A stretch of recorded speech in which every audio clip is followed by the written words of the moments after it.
जय माता दी। आज मैं आपको मुंडेश्वरी माता के उस रहस्य के बारे में बताने जा रही हूँ जहाँ स्वयं विज्ञान भी मौन हो गया।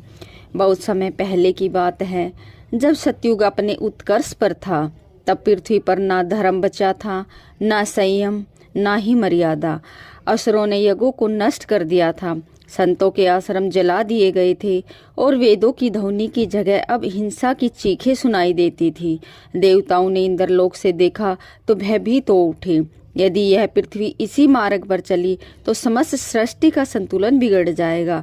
परंतु उस समय कोई भी ऐसी शक्ति नहीं थी जो इन असुरों का सामना कर सके। देवताओं ने ब्रह्मा से प्रार्थना की।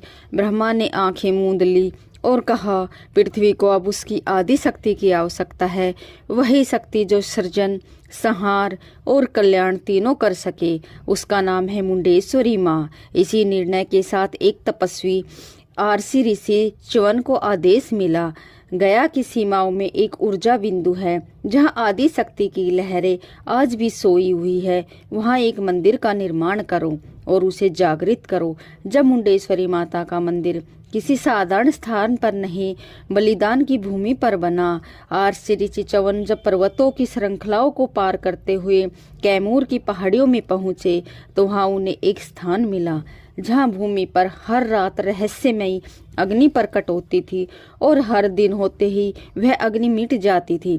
साधारण जन उस स्थान को मुंड स्थान कहते थे, क्योंकि वहां कभी किसी असुर का मस्तक मुंड गिरा था। पार्स ऋषि ने वहां अपनी साधना प्रारंभ की। 108 दिनों तक उन्होंने माता की तपस्या की और अंतिम दिन एक रात को वेद ध्वनि के बीच आकाश से एक कन्या प्रकट हुई, जिनकी आंखों में अग्नि, चरणों में अमृत और हाथों में त्रिशूल था। उन्होंने कहा, हे ऋषि, तूने मुझे स्मरण किया। मैं मुंड विनाशनी हूँ। मैं शक्ति की वह ज्वाला हूँ जो नारी के भीतर भी अग्नि बनकर रहती है। उसी स्थान पर माता का प्रथम मंदिर रचा गया, जिसमें स्वयं माता ने शिवलिंग के समीप स्वयं को स्थापित किया।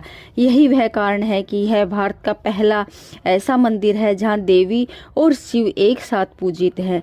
जब असुरों ने मंदिर पर हमला किया, पर माता ने स्वयं शिवलिंग से निकलकर प्रतिरोध किया। एक समय आया जब असुर को कैमूर की पहाड़ियों में एक ऐसी देवी का वास है जो उन्हें समाप्त कर सकती है। उन्होंने सेनापति दरुका और चंड ने सेना भेजी और मंदिर पर आक्रमण कर दिया। परंतु जैसे ही उनके सैनिक मंदिर के गर्भगृह तक पहुंचे, मंदिर की छत हिलने लगी।